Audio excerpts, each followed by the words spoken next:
I mean, wicked can just be more than just a word, a descriptor word. Like it can be an An actual adjective. noun. Barding. Ah. These I don't know things. any of these things besides How Bree's do you hockey how do you journey. We got our first hater the other day. shout out to my dad? That made me mad. Now I'm triggered. Oh, and god damn it. What a pro wants. What a pro needs.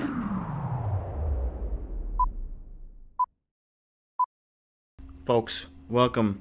Bread Loves Hockey Podcast, episode 57.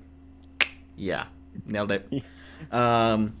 It's Dean, it's Bread, and it is August 28th. There is not a lot going on right now, unfortunately. But we did touch on something last week, which then, like, we recorded on, I think it was Tuesday, and then Wednesday, or no, maybe it was Thursday. Either way, the next day, the Askarov trade breaks, which we were like, oh, looks like something might happen there, and then now we know. Well, you guys have known for like 6 days or something, probably closer to 8 or 9 once this actually comes out. Now we're gonna talk about it. Yeah, get our takes. I don't know, how do we feel about the deal? It's a pretty big one. As someone who doesn't hate the Sharks, I like it.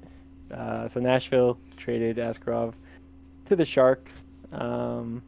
And well, I don't know off the top of my head what they got. Oh, I know. Here we go. They got David Edstrom and the goalie prospect Magnus Krona and a conditional first-round pick in the 2025 NHL draft. And then Askarov signed a 2-year, $4 million contract, so 2-year or $2 million AAV. So pretty low money because again he hasn't played any NHL games. Maybe a few. It might be like 1 or 2. I think that's probably it. But yeah, not really. Oh, so it's in the 23-24 season, his AHL stats, he was 30, 13, and 1, 239 goals against, 911 save percentage, 6 shutouts. I mean, that's pretty good. So yeah, I mean, for a rookie goalie, just 2 years, $2 million makes sense. And I mean, there's been a lot of talk about him. He's going to be really good, but you never know with goalies. So I mean, we'll see what happens. But I mean, I'd love this deal for my team.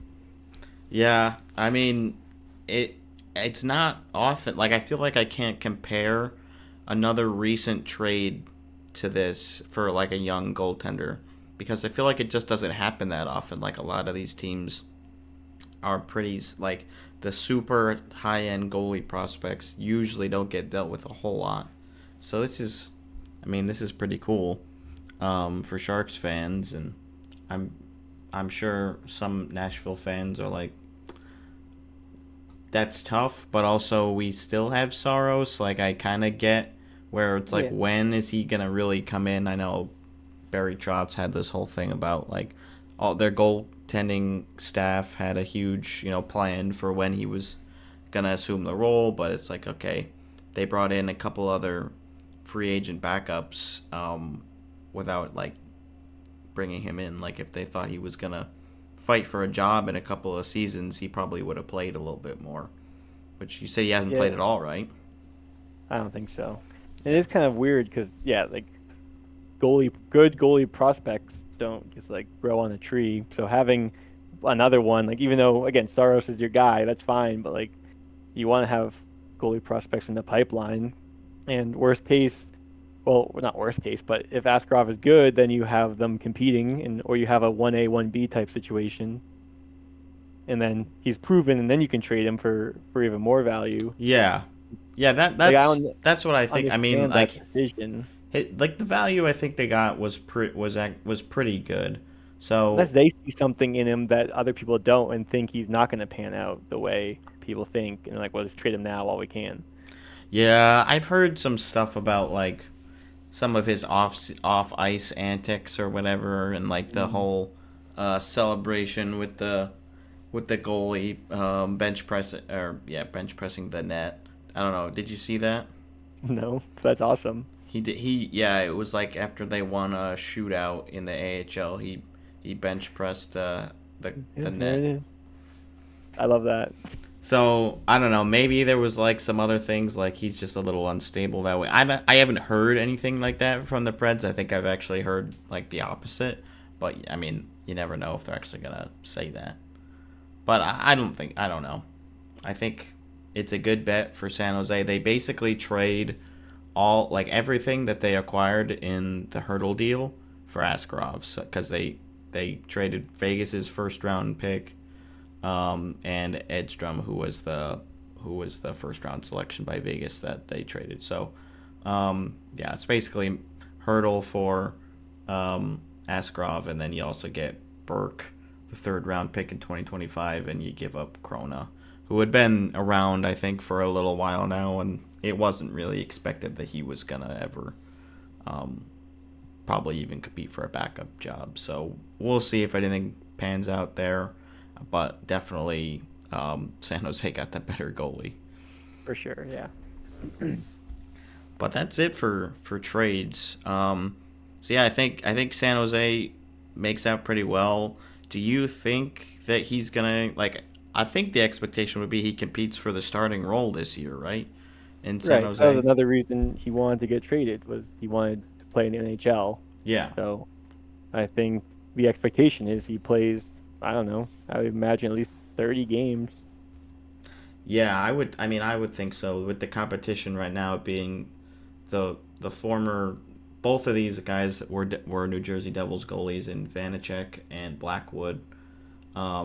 They're about the same age, and they've both had about like the same track record where they've had a couple good moments, but they haven't had sustained success. Obviously, neither of them panned out in New Jersey. I know Blackwood was like talked about a lot for a while, like early on, and how everybody was in love with him.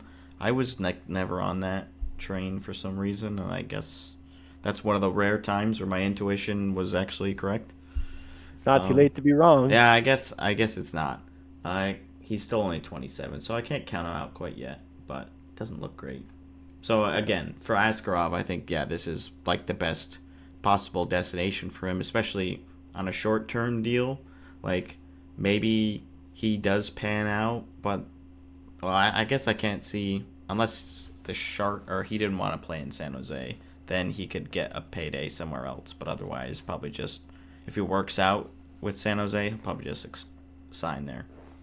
But you Also, if never he know. looks good as, or looks good in a Sharks uniform playing on that team, he'll look good probably anywhere and he can make even more money. But Yeah, they I do guess he'll be have. an RFA and it'll be years before he becomes a UFA and has that option. Yeah, yeah, that's right.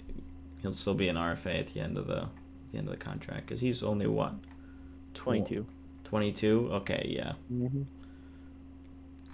So yeah, I could see something like that. Maybe if the Sharks aren't still looking like they're gonna be good in by 2 years, he doesn't sign for like a long term deal, but he maybe does like 3 or 4 just to see. But yeah, Yeah. anyways, we're Well, projecting that's a years lot. away. Yeah, we're just expanding because it's August again, and Yeah. But there's we're other goalie news that isn't years away. It's hopefully days away, and that's uh the Jeremy Swayman extension. Um, well, I guess days. Yeah, you can count like 30 something days until the season starts. yeah. So, I mean, um, but seconds yeah, away. basically, news came out that Swayman was looking for $10 million per year, and everyone naturally was very calm in the Bruins Yeah. corners of the internet. Um, but the actual calm side of the internet was saying that like this happens with all negotiations, or it's like, yeah, it's a negotiation. The player's going to go over market level, and the team is going to go under, and then you meet somewhere in the middle. Yeah. Um, but then this came out today. Jeremy Swayman was interviewed. I guess this was yesterday.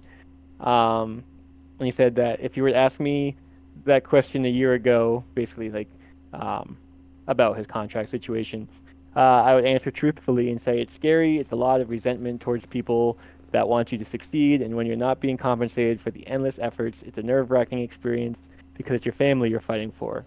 the answer I'm going to give you this year is that I've educated myself and I understand the business side of it all. It's given me a complete new mindset of understanding the business and how to react to it. I understand the cap is going up and where it'll be in years. I understand my comparables and how I can't ruin the goalie market for guys that are going to be in my shoes down the line. And this last little quote.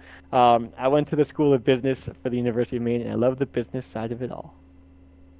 Um, so yeah, that's where we're at on that. Um, That's good news, I think, if you're a Bruins fan. In all honesty, like even like publicly saying that you see the business side and like you know giving up a little bit of leverage there, at least verbally. I don't know. That to me it maybe. seems like you shouldn't be super concerned unless like we're getting closer to the training camp or even the end of training camp and nothing's happened. Yeah. And the other ways to look at it leverage wise is you can either say that he's our only goalie. We already traded Olmark, so it's like the team or he knows that the team needs him. But the other side of it is he's still an RFA for 2 more years, I think. So if we don't want to give him a contract, it's not like another team. I mean, they could offer sheet, I guess, which if you're gonna offer sheet 10 million, we'll just take the 4 first round picks at that point. Like, Yeah. thank you. um, but other than that, I don't know exactly how it works, but like I think he would just stay a Bruin and not play until he has a like he would just hold out at that point, Yeah. right? Like what Marner did. You're right. Yeah, that's probably how it would go. He's not a UFA. He doesn't have a crazy amount. He has leverage in the one sense he's the only goalie, but he's also an RFA, so it kind of balances. But Yeah, I guess that's I, true. again, this happens all the time where it's like 10 million, and then it comes in like 8 or 9. I mean, people were thinking 8 million, and now I'm thinking maybe 9, which is a lot for him. Um, I'm thinking again, 8.875. That's what I'm thinking for like the sentiment right maybe an after, 8, I guess. like if you ask people after Game 7 when the Bruins beat Toronto, like pay this man whatever, like Yeah, we put right. him through arbitration, he got us this far, like he killed it in the playoffs, like pay him whatever, and now he's like, hey, can I get 10 million? It's like, what are you Yeah, crazy? I know. It's like, come on, what are you Yeah, doing? 10 pick a lane. million. I do agree, like 10 million is absurd, but You're just so I do hyped. think, You're like, yeah, I just need this guy in my team. And they're like, yeah, wait, we have to give him real 10 money? million, That's, yeah. I don't know. At first, I thought the reason they hadn't made the deal yet was term, and now, I mean, it seems like it's also money. So Yeah, so they're if the probably. Bruins are at 8 and he's at 10, then yeah, maybe it's 9 million, and then maybe they give him more money for less term. Who knows? Yeah, do you think they want a long term deal or they want a short term deal at this stage? I think Swayman wants a long-term deal, You think and so? I think if the Bruins franchise could get the right price, they'd love to lock him in. But if they see 10 million, I don't know if they want to do 10 million for 8 years with a goalie that he's been great, but he hasn't proven himself in the sense of like playing more than whatever 40, 45 games a year, Yeah. and he's only been in the league like he hasn't been in the league that long. When like Bobrovsky got his deal, he already I think won the Vezina. He had played for like a while and played 70 games a year or whatever he Right. does. And I mean, Price was the other one with 10 million. So if Swayman got 10 million, he'd be tied for second highest paid goalies ever. Which again, the cap's going up, like Swayman even said, but like I don't know. And the whole thing about setting the market for future goalies, I saw someone comment saying it's like it sounds like his agent's almost in his head, like telling him these things and like Yeah, no. trying like I don't know. It's not really something. I mean, maybe it's something a player would think about, but not their first thought. Yeah, like maybe the Lots agent to consider. maybe the Yeah. agent represents a couple other goalies that are gonna get paid soon. Well, apparently his agent's also like a pretty like hard bargainer. Hmm. So Yeah, I could see where the Bruins are ideally looking for a cheap enough long-term deal, and then if Swayman's unwilling to move from like a high enough AAV where they can't like get there long term, then they eventually come together for like a 2 or 3 year deal at that money and kind of or like at that same AAV and then just like move on, something like that. yeah, I mean the way I see it, if you have a goalie that you think is going to be your number one for a long time, just pay him. It'll be okay. Yeah, I feel like we haven't really seen it, at least recently, where that has not worked out. Like, obviously, Bobrovsky just won the cup. That is the first time that a goalie who's made $10 million has won the cup. So again, yeah, these are still like we're at the beginning of these sorts of things. But I can't think of a scenario, at least over the last 5 or maybe even 10 years, where like paying a goalie a lot like just didn't pan out as far as them being good. Bobrovsky one for the longest time looked terrible. Like, Yeah, if that he one didn't win the just. cup, it would have been terrible because he got like he lost the starting role. Well, I think that might have been injury, but like he wasn't playing in the playoffs, even probably when he was healthy because the other guy took over, whatever his name is. Drager? No. What year is this? This was who got him into the playoffs last year? At the end of the year, that goalie. Not Spencer Knight. No, Oh, their current backup. I don't think it's is it their current? Oh, this is gonna kill. I'm gonna know it as soon as you say it, too. I think they might have traded him. Oh, Anthony Stolarz? Was it Spencer Knight? I don't know. Because I know, I mean, Spencer Knight was in the players' assistance program for a Alex little bit. Lyon. Oh, Alex Lyon. I wasn't even thinking about him. I forgot that he was even with the Panthers for a little bit. So that was the 22-23 season. Okay. Because I think during the regular season, Bobrovsky got hurt, and then that's what got him into the playoffs. Like Lyon started playing, and they were doing really well. And then, let's see his stats. And then he Won't played show well in the that playoffs. Yeah, he played 15 games, won 9 of them, 914 save percentage. Let's see, no playoffs. He played 4 games in the playoffs. Lyon But he did? got pulled, yeah, but he got pulled in one of them. Hmm. But yeah, I don't remember. That was 2 years ago now. But yeah, I mean, I think if Borowski hadn't won the cup, I think it would not look like a great contract because it looked like he was kind of cooked. Yeah, no, that's definitely true. But since that paid off, like, I don't know. I can't really think of anybody else around that range that hasn't really worked. I mean, like, Saros hasn't paid out yet, but he's still kind of young. Like, I don't know. There's a couple. We'll see, like, with Hellebuck, too, because he just got paid. It wasn't, like, a super big deal, but still, like, almost $8 million for 7 years. So that's pretty big for goalies, at least as of right now. Yeah. There's a couple. Yeah. I mean, Vasilevsky makes 9.5. Hellebuck But makes he's worth it. 8.5. Oh, 8.5. And, like, Hellebuck, I think is still worth it. I think so. I think so. 4. I mean, he had a little bit of a, like, weird thing going on in the playoffs, but Yeah, and then Bennington at 6, but, like, he already got his cup, and then I think he got paid, so it's like, whatever. yeah, And then, like, like, 6 and under, it's like, that's reasonable. I don't think he's making. Do you think he's making more than that in his next contract with the Blues, or even with somebody else? No. I don't think so either. I mean, I feel like his numbers aren't as bad as we might think they are, and we kind of just like don't like him. So, Oh, but sure. Well, last season he was a 913 goalie, 284. That's probably like league average. how many games though? Because I wonder like 57. 57.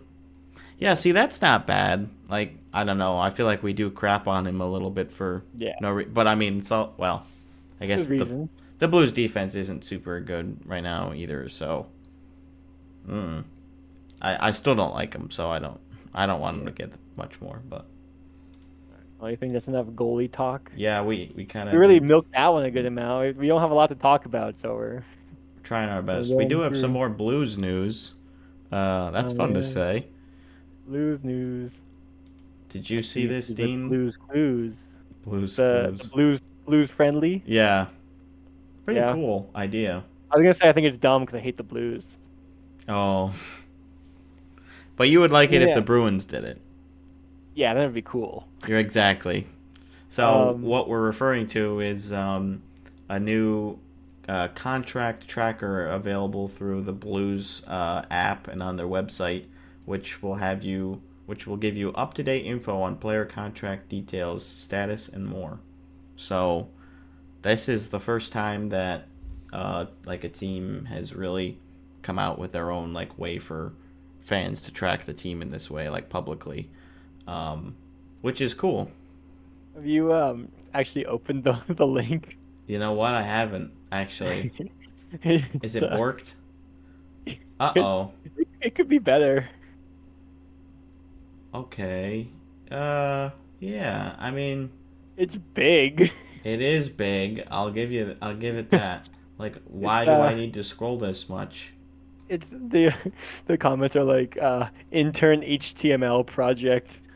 Yeah, it's very Very bare bones. Excel spreadsheet embedded into Mm, the page kind of feeling, but yeah, maybe this will be but tweaked as they like. This is just like it here's what we shows have. everything I need about the contract. That's So, absolutely true. Um, so it's cool, even though oh, and it's they not even the you can even best. click the link to see blues the blues news, as you said, about each contract. Ah, like when they re-sign them or acquire them. Yeah. Cool. I do like how Um, they have it um, listed chronologically by, uh, well, not chronologically, numerically. mhm. Just like Yeah, but you can't like all the other sort ones. anything. Like it's No, not like they're Puckpedia or Cap Friendly in the sense of like filters. no. I mean, They should just share an Excel spreadsheet with filters. It would be great. there you go. A Google Sheet so you can keep it updated. Yeah, exactly. That's basically You just what like this look on it is. and you can see like some intern just typing away. I wonder if a trade or a signing will break from this.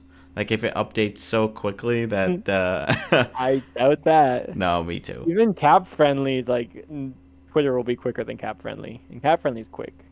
They were pretty quick. I think they usually just like saw. Well, I don't know. I don't know exactly how they did it, but it feels like, oh, it They happens had on Twitter. insiders And that then like would talk to Cap Friendly. yeah, they did. That's true. Okay, we're gonna Rest in talk about peace. this next, just because I happened to go to this tab and read the first comment. So the AHL Board of Governors unanimously approved the mandatory use of cut-resistant neck protection by all players and on-ice officials beginning in the 2024-25 season. And the comment I saw first was, "What's next? Removing fighting and body checking? Weak." Oh my god.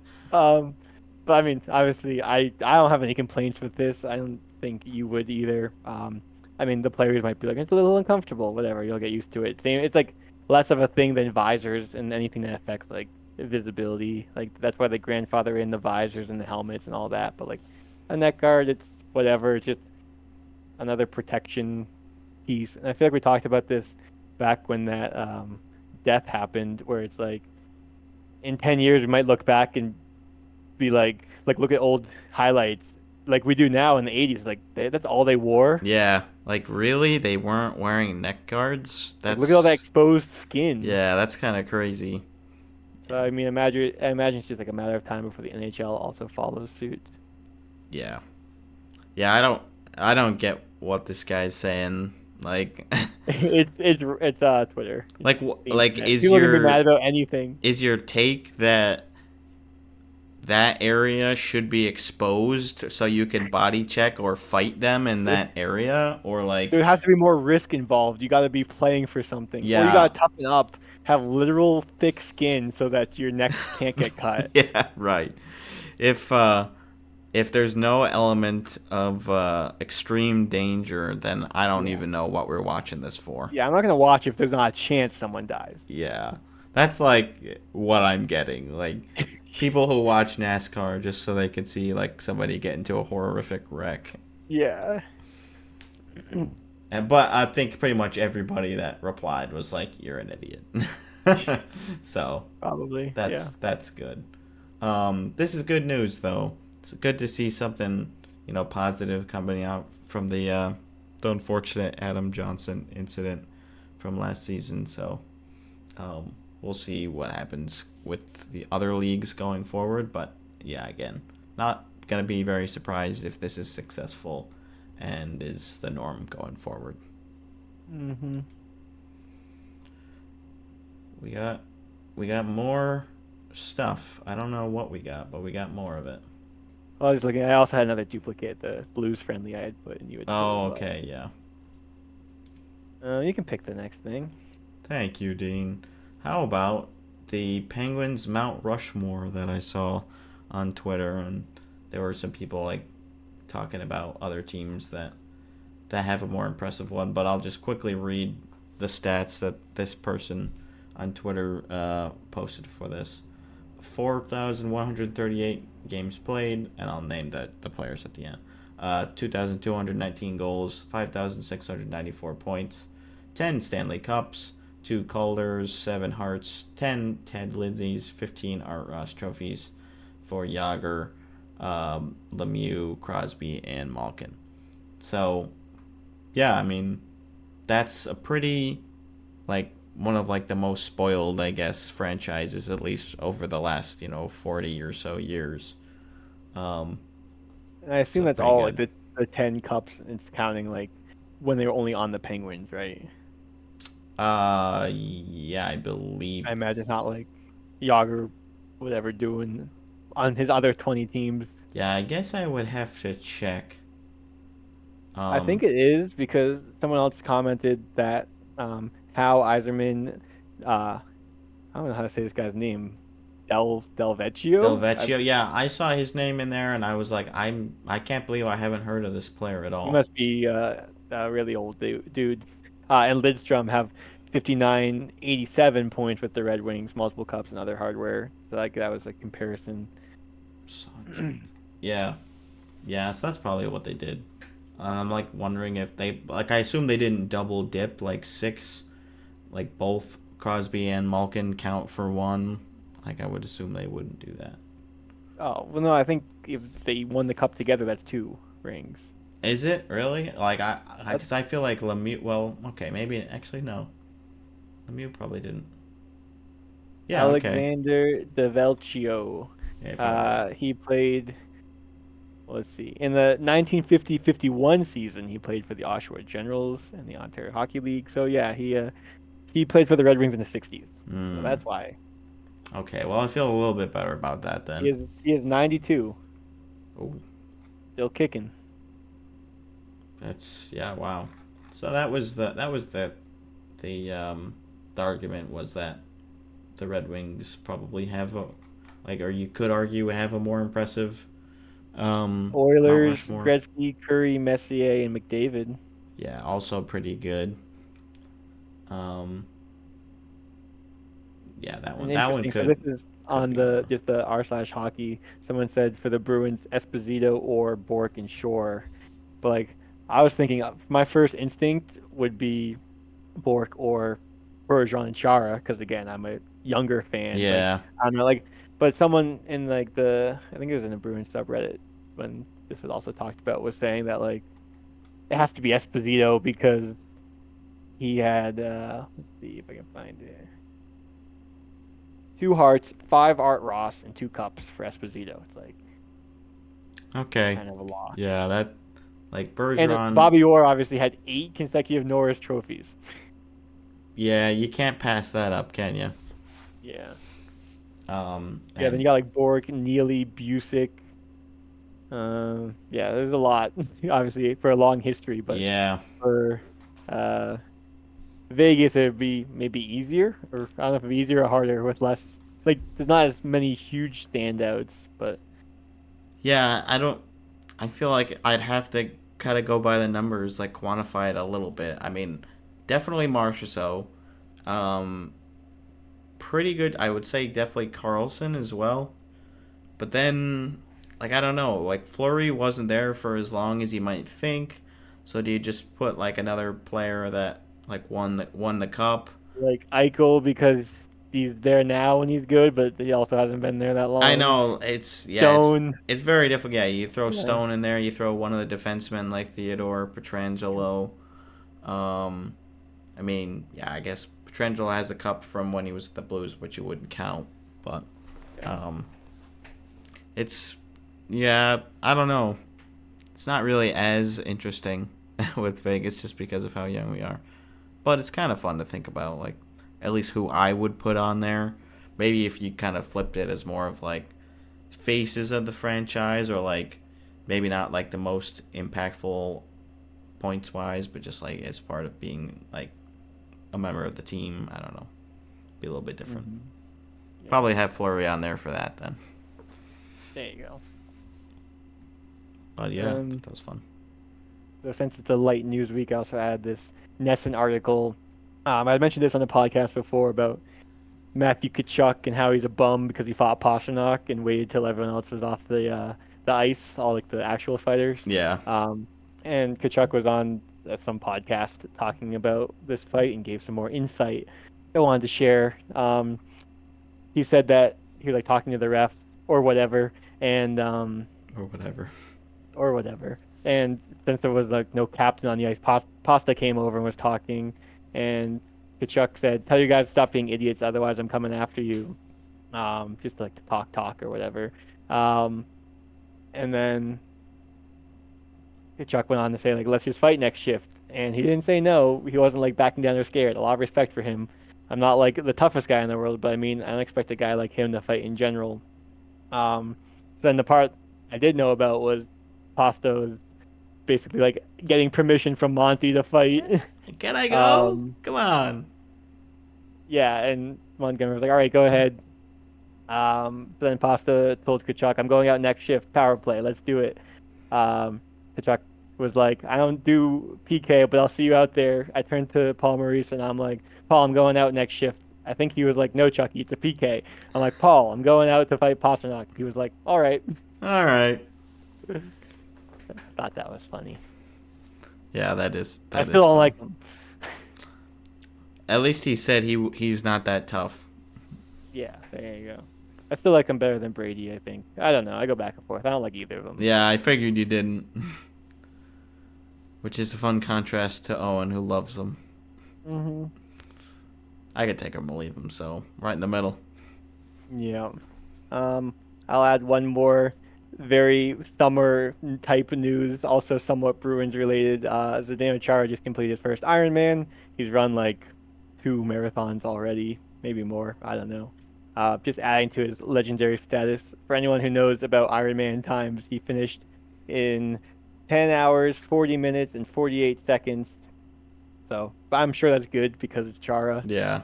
Swam in an hour 26, biked in 5 hours 12, and ran the marathon in 3:48:54.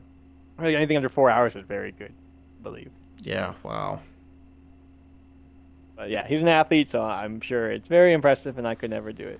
Definitely not. I couldn't do it either. But yeah, he just continues to push himself mentally, physically, intellectually. He's got it all. Mm-hmm. Good for him. Wish the best for Mount him. Rushmore type, if I do say so. Oh yeah. He was definitely a great captain for sure. Mm-hmm. How can you say no to a guy that tall? Exactly. Yeah. In other news, Brendan got someone fired this week by sharing a post into our group chat. Yeah, I was the leaker for the Panthers. No, you couple shared ago. the leak, and then you got the leaker fired. Oh, Yeah. my apologies to the leaker. Yeah, he sent it to you in confidence. He didn't think you would share it with the world. My bad. Maybe I shouldn't have tweeted it. Yeah. No, but that's kind of rough. This employee getting fired for that. I feel like that's a bit. Tell people what it was. Yeah. I don't know. It's just like you probably don't need to be that severe. But I mean, like when it wasn't gonna be like too much longer when they were gonna reveal it, anyways. Yeah. So this guy basically took a picture of the Florida Panthers center ice logo for the upcoming year. and then he got fired because it was leaked on social media before the Florida Panthers planned to unveil it. Maybe it's just because it's like the season following the Cup win, and like there's a lot more eyeballs on you and sort of thing. So These comments are great. yeah, It's like imagine getting fired of the most mundane league of all time. And then someone said, that employee, Aaron Ekblad. Aaron Ekblad. Yeah, he's like, my bad. I didn't realize how important that was. Yeah. They just call him like an employee. They don't even say like, like why isn't Ekblad at training camp? I haven't seen him. Haven't heard much Yeah. about him. Why is his cap gone on FloridaFriendly.com? Yeah. Panthers friendly, I guess. Terminating contracts is all the rage these days. Yeah, apparently. We've got a little bit of contracts. Well, not contracts, but news, but per se. But Austin Watson is signing a PTO with, who was it again? The Red Wings. So we have that, which, I mean, okay, he's tall. He can fight people. He's been around a little bit. Again, these PTOs, it's like, we'll see if any of them pan out. Sometimes they do, sometimes they don't. And there was a rumor that Zadina was going to be signing a PTO with the Sabres, but apparently that's not true. And he's still like trying to get a contract with a couple other teams. So we'll see. I think Pacioretty has also been rumored to be shopping like 2 or 3 teams. So we'll see some of these fringe guys where they end up. Yeah. Probably not going to change the outcome for a ton of teams too much, but you never know. Right. Yeah, I don't know what The my deal is backups. with reading all these comments today, but people are just roasting Austin Watson. Apparently, Really? he just fights all the time and like never wins. Like this guy's like, I've never seen him win a fight, but I've never seen someone love to fight so much and never win. Oh my gosh. And then someone else just said, the dude skates weird. That was his whole comment. He lost all his fights, so he fought his girlfriend. Oh, that's no good. Yeah. And then someone said, "And "And still lost." Oh, It's tough out there, guys. damn. Maybe I don't want him to sign a contract. I don't know. Yeah. I don't want this guy in the league. But yeah, that's it. We don't have any other trades. No more signings. It's just really a bit like, last week it was go go go go go, and like I said, sometimes the light switch just turns off and doesn't get turned on for like another 6 or 7 days this time of year. Well, we have contingency plans for these types of weeks. Yeah, we do. So we're gonna do, or we were trying to cover like one team a week in the off season, just like to go through where we think they'll be in the standings next year and how we feel about their team. So we're gonna do Edmonton this week, since it seems like they can't do anything else, surely, right? I don't think they're so. They're all done. Yeah, they've done a lot already, as we highlighted in last week's episode, and or was it last? Yeah, I think last week. So I don't know. They're older now. That's for sure. They're the oldest team in the league. We highlighted that. Mm-hmm.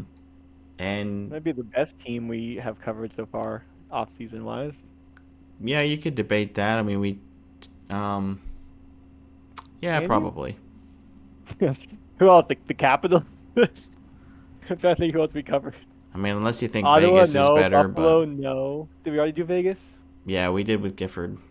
Okay. I was thinking if we did Vancouver, but we didn't end up. We ended up scrapping that one, I think. Or no, Yeah. wait, did I we don't know. do Vancouver? Ah. Oh. Anyways, Oh boy. um, We'll do Edmonton real quick, and then let's probably do a little game or something. yeah. I got the projected lines, courtesy of the Hockey News, which we've been using. I think this first line makes quite a bit of sense. Nugent Hopkins, Connor McDavid, and Hyman.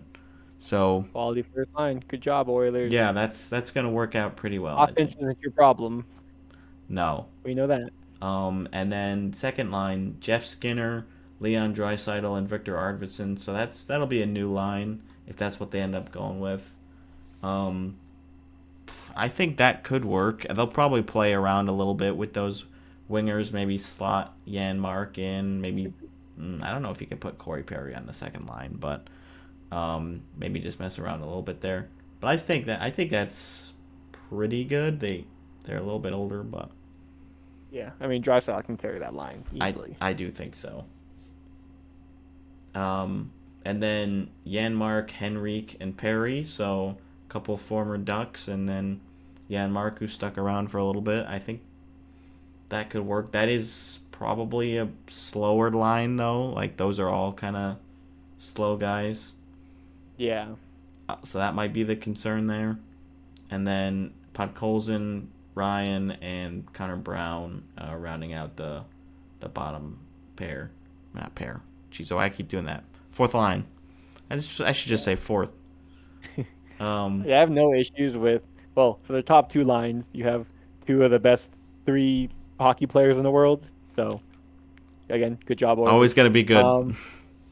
And then I feel like the bottom six, I'm like, they're fine. It's like, they're not the best in the league, but they're definitely in the top half. Like, they're good. So, yeah, like I could see some of those. Good.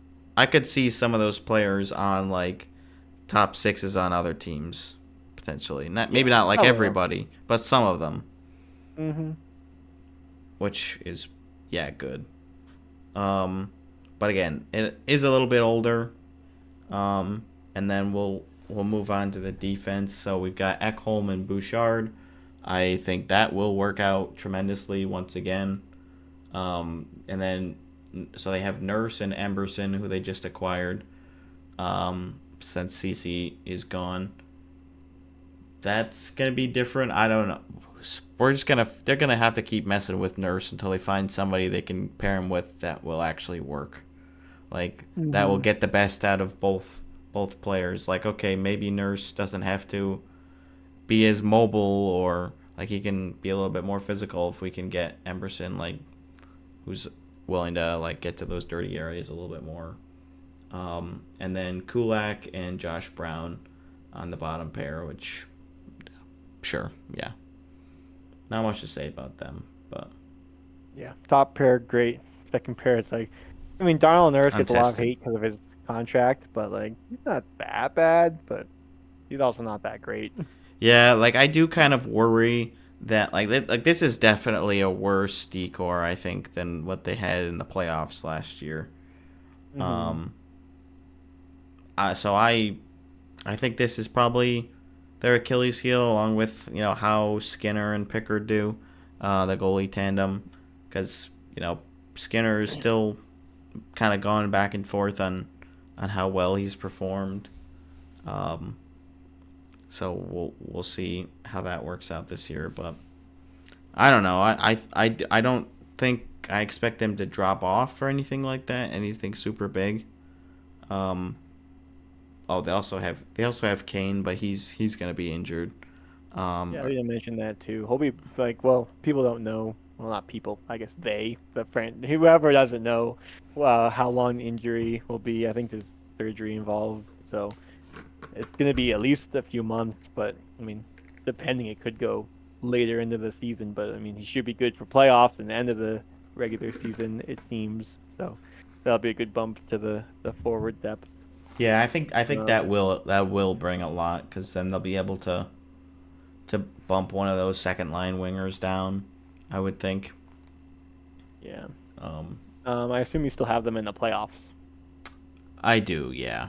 I like, you kind of think about it, but I just can't see it where they really drop off that hard. I mean, remember they got second in the Pacific, and they also started like 0-20. Right. Don't do that this time, and you can play a lot worse. Yeah, exactly. Oh, they also acquired Savoy, I can't forget if it's Savoy or Savoy, but they did acquire him. He's still pretty young, but what's his name? Hold on, Colton, right? That was the other guy in the trade. They got him, and well, not at the same time, but they got him and Emberson around the same time when they got rid of CC and they got offer sheeted. Yeah. It's a lot of movement. Yeah. But and they have Yarved too, who they traded for. So they've got a couple. Prospects that probably won't be able to step up quite yet, but will develop a little bit more in Bakersfield, and maybe they get called upon for a little bit during the stretch. Really, they just have to not start the way that they did last year, and then coast enough to get Kane back, and then make the final push for seeding for the playoffs. Is how I see it. Hmm. Yeah, I don't know. So again, I always we always predict where we think they'll be, like playoffs or not. And I can't remember where I've put teams in the past. I already have a team here, but I'm putting them third in their division. Third in Pacific. Okay. Yeah. And if I already have someone else there, then I'll put them above that team, I guess. Sure, why Okay. not? Yeah. Like I guess in that scenario for you, who do you have in like first and second then? But I don't know. Like That's a Vancouver. question for when we go over those teams, Yeah, right? yeah. Well, I mean, like, yeah, you kind of have to think about who I don't know, else. maybe Nashville and Vancouver. Well, Nashville's in the Central. Oh, right. Yeah. Like, do you have Vegas over or LA over Edmonton right now? I don't know if I do. Yeah, that's a good point. I don't know. I've been No, thinking I'm not first, letting you change but my mind. I'm keeping third. okay, sure. You, you can't make me change it. I don't have to. Um, I'm thinking either first or second. Um, it might come down to the wire. Like I could easily see either Vancouver or Edmonton. I mean Edmonton. Yeah, I think I'm just gonna go with first in the Pacific, and then from there, who knows? There's a lot of still really strong teams. Like, could they just play Dallas again in the conference finals and lose this time, or maybe they play in the second round, or who knows? Mhm. Well, Yeah. they probably wouldn't play in the second round because then one of those teams would have to be a wild card. But you know, it's so tough to know like who's gonna break through, who's gonna. I mean, you can't do much better than what the Oilers did last year. Yeah. Um, but yeah, not a team where we're like really questioning if they can do it, which is They were good, I in guess. Game 7 last year. Yep, Or this year, I guess. this calendar year, yep. Which it's funny, the whole the Winter Classic is on New Year's Eve this year, so they're not calling it like the 2025 Winter Classic or 2024 Winter Classic because they already had the 2024 Winter Yeah. Classic, so they're just calling it like the Other Winter whatever Classic. it is, yeah, like Discover. I don't remember who the That means there won't be a Winter Classic in 2025 then. right, yeah. Unless they just start doing it on New Year's Eve every year, but I don't know. It's kind of weird. I mean, I wouldn't be opposed, I guess. Though, depending what time it would be at. I don't know.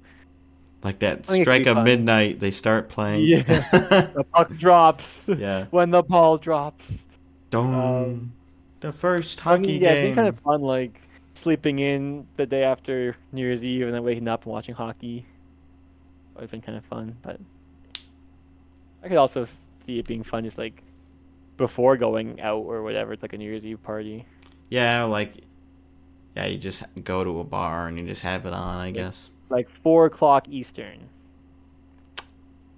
Yeah. Yeah, that could probably work. I guess we'll Lock see it what in, I don't think they have it or actually no, they must have mm, it already scheduled. We already have the schedule. I guess. Let's use the power of the internet. I'll let you do it. All right. We'll see. Oh, Probably gonna be please. like a noon, 12:31. I'm gonna say 1. Oh, yeah. Here we go. It is going to be 5 p.m. Oh, I was close. Eastern. There we go. So you pretty much nailed it. Nice. It does say neutral site, which is kind of funny because I kind of clowned on Owen for that. Oh, But I mean, like, yes, technically it is. Yeah, but it's no one's it's home because ice it's not advantage. home arenas, but it's in Chicago, so it's not. You don't know how the boards bounce though, because Yeah, no one new boards. yeah. As far as Like like took 'em out actual of on uh ice, yeah, on ice things like knowing how your boards behave, that kind of thing. It's technically neutral ice or neutral site. So yeah, there you go, Owen. That's my one qualifier that you'll get. yeah. Um, how we I mean, they doing? also call it neutral ice and like, or not neutral ice. There's also like home ice for Buffalo games when they're playing Toronto, and it's like 70% Toronto fans. Yeah, So, that's pretty funny. Like, yeah, okay. This is our rink. hmm This is just our how to watch cheap Toronto games. Like wait until they're not in the race anymore, and then hope they play one hmm more time in the season. Hopefully, we'll be seeing a competitive Senators versus Maple Leafs game when we go. I don't Yeah. know if we had officially announced that, like we chose that trip. I don't The think so. So we are, and by we I mean myself, Dean, Gifford, Ryan, and Owen are going to be going on a trip to Toronto and then Detroit for hockey. So we're excited. We're going Leprechaun weekend, St. Patrick's Day weekend. so it'll Very be excited. Saturday. So that'll be March 15th in Toronto, and then March 16th in Detroit. So if you plan on going to either of those games, call us or email us. Yes, please do. Down If you below. find us, you will get free Bread Loves Hockey merch. Ooh, I'd love to follow through on that promise. I really would, because that It would be really fun. might just be a drawing of us or something, a hand stick figure sketch. Maybe Who we can knows? make stickers with the logo. Yeah, let's make some stickers. Just slap them all around Detroit and Toronto. Yeah, it's just advertising. Dean, you're a QR codes genius. everywhere. Yeah, Yeah, vandalism, baby. that's the way. Oh, I like that. Yeah, so it'll be the Senators will be playing the Leafs. Obviously, Owen will have a hopefully really fun time with that one. Otherwise, he'll be devastated. And then it'll be Vegas versus Detroit in Detroit. So Gifford and I are very excited for that. We both don't have a very good track record with Vegas games, unfortunately. So hopefully the other guys counteract that a little bit for us. I have a good track record, and I'm rooting for Detroit. Ugh. Don't love my I, odds there. I still haven't decided for the other game yet. I don't want to root for either. Just abstain. Just root for the Canadians. Everybody will love you. Yeah, there we go. Or you just wear your Bruins jersey and that Yeah, works then I'll too. get all the love. Like, what the hell are you Not a doing? single person made any comment when I wore Bruins gear in Vancouver. I was kind of surprised. Oh, really? Like, we're over it. No, they're I never guess. over it. Yeah, Yeah. Oh, they forgot. Like, oh yeah, 2011. I hadn't thought about that in a couple days. yeah. Maybe there's a lot nicer than people in like Montreal. You know Which what? not even probably, they just are. That's just a fact. Yeah. Well, what do we have here, Um, Dean? I want to wrap it up with this is something some other podcast that's much bigger than us did as one of their like Patreon things during the summer, where they basically, because there's 32 teams, they picked the 32 highest paid players currently in the league, and then we can probably just run through them. It probably won't take that long. No. Just the player and then their cap hit, and would you be willing to have them on your team for that cap hit? Like we're not doing it like, oh, well, I have to trade blah like this person and that person. It's just like, would you be willing for them to take up this much cap on your team? Like, are they worth spending that money for that term remaining as well? Okay. So like, we'll start with Austin Matthews making 13.25 million for 4 more years. Like, would you pay him that on your team for 4 years? Yeah, that seems like an easy one to me. I think so too. Yeah. Same. The first few will probably be, well, I don't know. Nathan McKinnon, 12.6 for 8 years. 8 years is a long time. He's 28, but still, like, He's so good. You get at least 4 or 5 more years of like really good. Yeah, it's like, could I shave a little more off? But the value I think is still fine. Like, and Mm-hmm. like also if you think about it, like dollars coming in for having McKinnon on your team because he's so marketable and whatever. Like, Yeah, but I feel like I'm doing this as a fan of like it's gonna help me win. okay, Have our team win. Like, I don't care if our franchise makes money. yeah, okay. I still think Um, yes. yeah, okay. I think the last absolute slam dunk is Connor McDavid, 12.5 million for 8 years. Lock him in, I'll take baby. that. I'll do that for 16 years. Yeah. And then we got Panarin, 11.642857 for 7 years. So I'll go until he's 39. And it's like at this, I mean, we're still like, what do you do? Like, you take him, but you're just starting to be like Yeah, I don't know. I mean, he you still has haven't. so much skill. Yeah. So I have a hard time like outright saying no. Well, what's your hesitancy of the age? Yes. And Yeah. like I think that aspect of his game might like as he gets slower, like I don't know. If like it depends on how much he's like actively working on continuing to improve skating and things like that. Like, I feel if you like future proof yourself a little bit, he's still so he's gonna skilled. get at least 3 or 4 more years, and that's like 4 good years of Panarin for 3 bad years, and it's like maybe you can buy him out or something if it's terrible. But like I doubt you're gonna buy him out. Just like let him play. He doesn't need to be on the first line if he's not gonna be a fourth liner, but like he'll still in 6 or 7 years when I don't know maybe when he's yeah 30 38 it's like third line or Yeah, it'd be tough to pay 11.6 million. Well, I guess I don't really know what a third liner will be making in that's true. 2027 I think you still got to do it though. or whatever. Not 27. But yeah. Yeah, you're probably right. Yeah. Um, Elias Pettersson, 11.6 for 8 years. He's 25 years old. Yeah. Yeah. Yep. Nothing wrong there. I can't I don't like him because he's on Vancouver, but you got to So do good. that. William Nylander, 11.5 for 8 years. He's 28. This one is tough for me. Yeah. I Because, yeah, all the Toronto contracts, like, all those players got paid. I know. Has like He played all 82 games last year. He had 98 points. yeah, he has had a 100-point season or no? It might be like Marner, where it's like Marner's called a 100-point player, but has never actually had 100 Yeah, points. I'm pulling it up now. Where are these? Where are the points? There we go. Yeah, he hasn't. So last year was his best season. I mean, Yeah. he's pretty much improved every season except for the COVID year, but that I mean, he was probably projected to outscore the previous season. So, um, Wait, if I'm like I just think thinking that's something. fine. I don't know if like you're concerned with the age or like how much higher his ceiling will be. Like, can he score more than 98 points in a season? If especially like if we're putting it in a vacuum. I mean, I guess he's kind of played on his own, or at least with Tavares for a little bit. But Yeah, I also just realized something that the length of contract is different than the years remaining. So it's oh, not.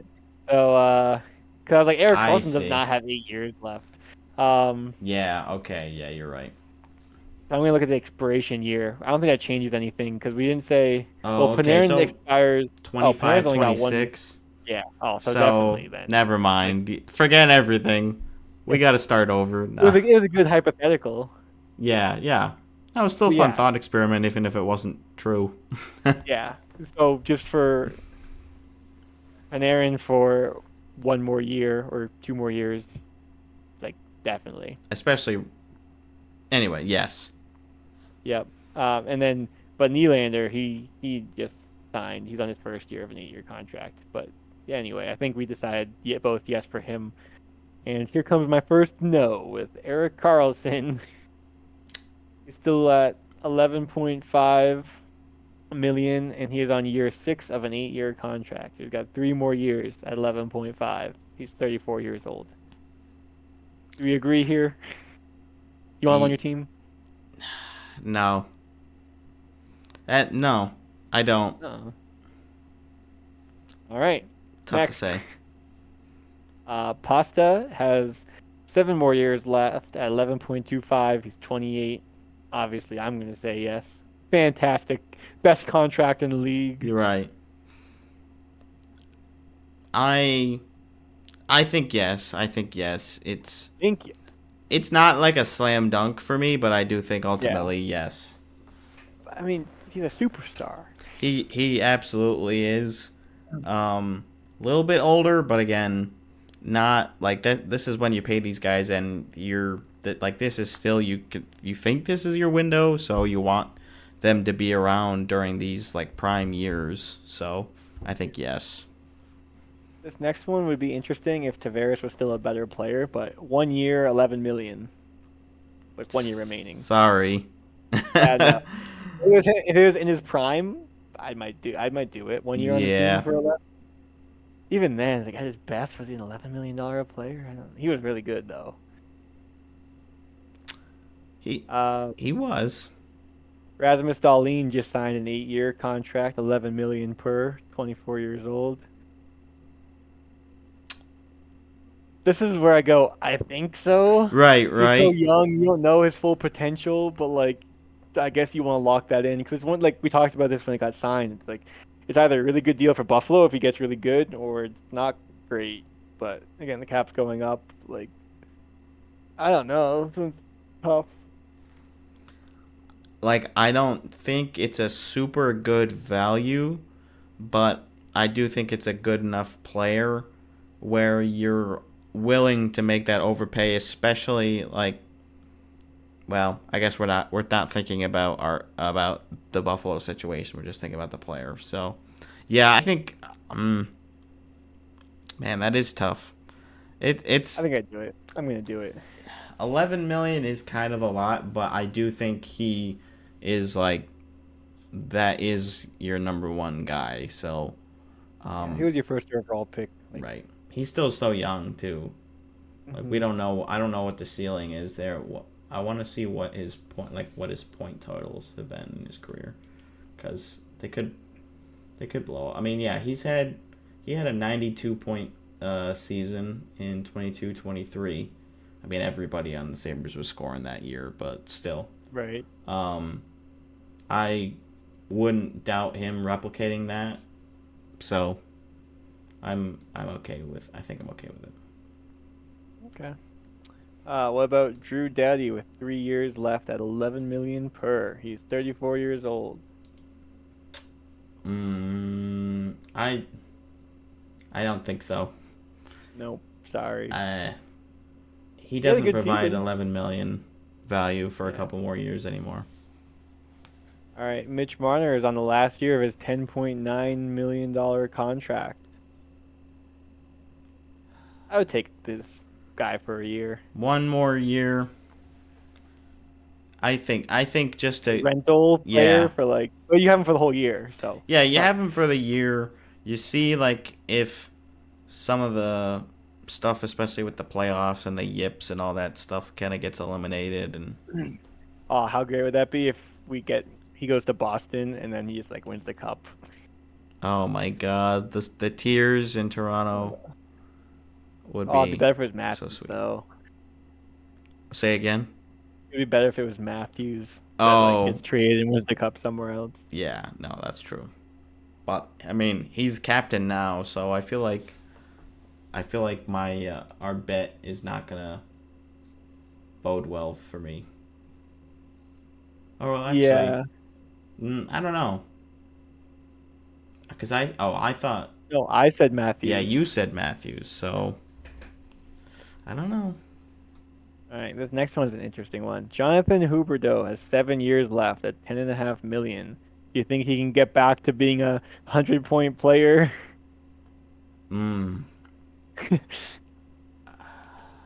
maybe like once or twice, but not. I don't know if he can consistently, get there again. Like, okay, he had 92 points in 18-19, then 78, 115. 61, jumped to 115, and And then boom, back, trade while he's high. and then 55 and 52 the past 2 seasons, pretty much playing the full year. Oh, he did play only 55. Oh yeah, so the COVID year again. That changes things. Like he probably would have gotten more than 61 points. Yeah. But Like, again, I don't know. he Calgary hasn't. No one on Calgary's been playing well, yeah, and like it's it like, might be part of the situation. Like and it also could be again. Just 7 years is a long time to like find your game and get back to being even just like a 70-point guy consistently. Is like in a few years he'll be a $10 million guy maybe. But with all that said, I'm like, I probably still wouldn't take the risk. yeah, I think like because of the uncertainty, like it's different than the Darlene situation where you feel a lot better about the potential there versus like You you've haven't kind of seen like any bad years. Like he's so young, it's like so much room for growth. But like an older guy, you're like, well, he was good, and now he's not good. So it's like, what are we gonna get? yeah, and because the value isn't good enough, like if that was 7 or 8 million maybe, they're like, okay, yeah, I think I could stomach that, but you're overpaying for a guy that you don't know will become like a point of game player again. So I think no. Yeah. Okay. I think we've agreed on all of them, which isn't super exciting. No, not Um, really. I mean, I've hemmed and Carey, hawed on a few of them. yeah, Carey Price isn't playing anymore, but he has 2 years left at 10.5.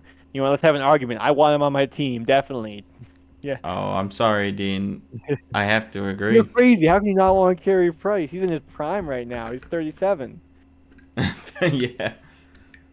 Um, Jack Eichel, 2 years left at 10 million. After him winning the cup, I'd take him too. Yep. I'll take one of I think those. Barkov, 10 million for 6 more years. He's 28. Another one I would definitely take. I'm game for That was that. I'm game for that. another Panther, Sergei Bobrovsky, 2 more years at 10 million. Brendan, 2 more years. Yes. I'm saying no. I don't. I've never liked Bobrovsky. 10 million a lot for a goaltender, says the guy who's about to pay a goaltender 10 million. Um, but like, he's not that good. I don't know. he I think his highs are enough where like I can for Like only a 2 more playoff years. Bob is worth it. Yeah, and I think 2 is the cutoff for me. Like 3 years, I think I would say no. Um, Okay, well there we disagreed on one. no, so there we go. Now we can be done. Yeah. Tyler Sagan, 3 years left at 9.85.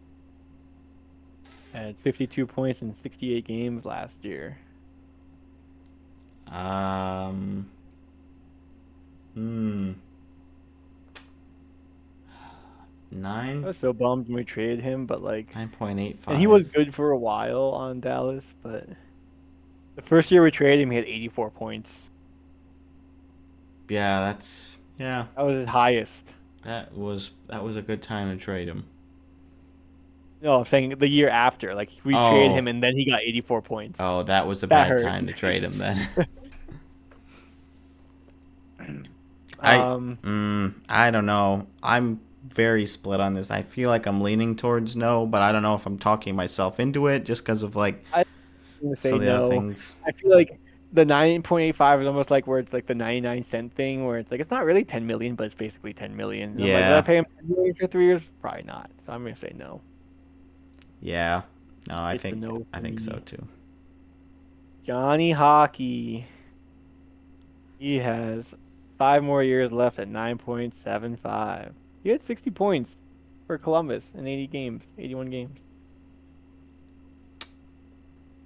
Hmm. I think I'm leaning towards yes, but I man, I don't know because like are his best years behind him? How much more does he really have to like? Yeah. He's Yeah. 31. People normally find their prime, or like have their prime years right around here. But as much as it's weird, because as much as I love Johnny Gaudreau, my gut tells me no. Yeah, that's kind of how I'm feeling too, which is sad. But I Mhm. don't think the value is there. Like, Yeah. yeah, that's tough. Sebastian Aho just signed an 8-year deal, 9.75 million, 27 years old. I'd take that contract for sure. 89 points in 78 games last year. I feel like I'm not a huge fan of him, but I do think that The stats don't is gonna. lie. Yeah, I think the stats don't lie. So I'm with it. Another Columbus contract, almost all back to back. Actually, no, I thought there was a third one. Never mind. Zach Werenski. He's got 4 years left at 9.583333. 27 years old. Haven't had too many defenders. Yeah, I we would take haven't. him as well. I'm thinking if he's like good enough to be a number one like D man on every team, I want to say yes. So Maybe not every team, but yeah, like 95% of the teams. yeah, 9.5. I mean, it's only 2027, 28 season. Yeah, I think I'd probably ultimately do it, but I'm not in love with it. Mm-hmm. All right. Alex Ovechkin, he's 38 years old. He's got 2 years left at 9.5 million. Now, if you were doing your whole ticket sale thing, then I would say yes. But Yeah. just as bettering your team and giving you a chance to win the cup, you take Ovi. Oh, Not, don't make me say it, Dean. I know, cause I'm like from a legacy, like having Yager for a year was awesome on the Bruins, and like Right, having right. Ovi would be so cool to just see him in a Bruins uniform.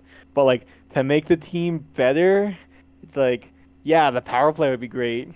We'd have a one like him and Pasta on separate power plays because they'd be in the same spot, and like that'd be pretty nice. But like we can do a lot more with the 9.5, I think. I know. I unfortunately I'm gonna have to agree. Sorry, Sorry, Ovi. You're still, pretty cool though. love you, Respect. Charlie McAvoy. He's got 6 years left at 9.5, same price as Ovi, except he's only 26. Yep. Mm-hmm. Yeah, obviously, we love McAvoy, so a Um, little biased there. third contract in a row at 9.5 million. Matthew Kachuk, also 6 years left. I would also do this. Yes, I think so. Yeah, Yeah. I could put the hatred aside to have him on the team for that price. yeah. Oh boy, Seth Jones, I think we know where we're also going with this. also 6 years left at 9.5. Wow, you're Do you not think he's a getting. similar caliber as Matthew Kachuk and Charlie McAvoy? No, no. Neither. Okay, next. Braden Point, 6 years left, 9.5 million, Hey. 28 years old. 90 points last year in 81 games. Yeah, I can't say no to that. I don't think. No, me either. Um, Mark Stone, 9.5 for 3 years, 32 years old. I know Yeah, you're gonna say yes. yeah, yeah. 3 years. Obviously, I love Yeah, Stone. the 3 years helps. I'm like, I mean, I don't watch his game as closely as you, but like the injury is what worries me the most. Um, Well, you can just throw it on. You yeah, I know mean, it. wait, it's a benefit. Wait a minute. Wait, the injuries. Yeah, wait. Look, they have 10 Look million. all that cap space we'll have by the Yeah, trade deadline. right. Um, No, I think his like just ability to command the ice and he's like able to, even though he's not that fast, his still like ability to take yeah. away the puck so easily, um, and everything like all the Let's intangibles. I see just how think many he's good games enough. he's played the last 2 years. 56, 43, 37. I mean, when he plays, he has good stats. Right? I don't know. I would take him, but I don't love it. Okay. I'll accept that. Nikita Kucherov, 9.5 for 3 more years. Same deal, but he's 1 year younger, and he had 100 assists. 100, not 100 points. He had Yeah. 144 points, 100 assists. I'm down for that. This is probably the best contract we've like points to price ratio. Yeah. I would say it probably is. All right, we got 4 more. Okay. Adam Fox, 9.5 for 6 years. He is 26 years old. It's an easy one too. Yes, it is. I mean, there's a comparison between him and McAvoy, and I think Adam Fox is. Well, most people think Adam Fox is better than McAvoy, and I'm like pretty sure they're right, but you know, Boston. I won't admit it. Yeah, right. Yeah, but Boston. Jamie Ben has 1 year left at 9.5 million. He's 35. I'm gonna have to look at his stats too, because the 1 year makes it like a little tempting. So he had 60 points last year. But I also hate him, so I don't know. 9.5. The last 3 years, he played every game.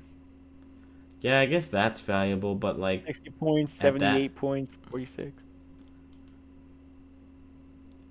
I'm borderline, and my hatred's just gonna be the needle that says no. Yeah, I'm gonna lean towards no. It's close though. It's closer than I initially had thought. Any more than 1 year though, I think I'm immediately out. But yeah, same. Vasilevsky, 4 years, 9.5 million, 30 years old. Now here's a goalie I say I might pay almost 10 million. yeah. No, He can have it. This is fine. This is fine. Yeah. But Swayman wanted 9.5. I'm like, give him proving yourself like Vasi. He has cups to show for. Right. And the final one here, player number 32, Mikko Rantanen, 1 year, 9.25 left. He is 27 years old, 104 points this season. That's probably a bargain. So yeah. Yeah. That's all right. cool. Well, with we me. agreed on like 1 or 2, but we basically all felt similarly. Yeah. Oh well. Sorry. You can yell at us in the comments. Call us. If you think we're wrong about one, let us know. We probably were. We were probably wrong on like all of them. No. The last two, Rantanen had 104 this year and 105 the year before. I didn't even remember that. It's crazy. That is crazy. Well, There you I go. think that's all we got. Yep. Bit of a slower week, but we made the best of it, I'm sure. I know you all think that. And we'll see you again next week. I think we're gonna have Chandler on, so look forward to that. Yep, and if we don't now, ignore this part. Yeah. He'll be on eventually. Maybe someday. Maybe. See ya. See ya.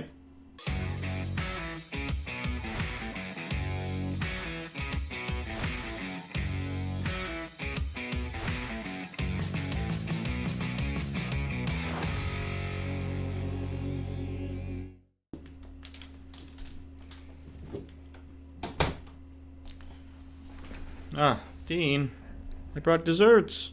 Oh, there he is.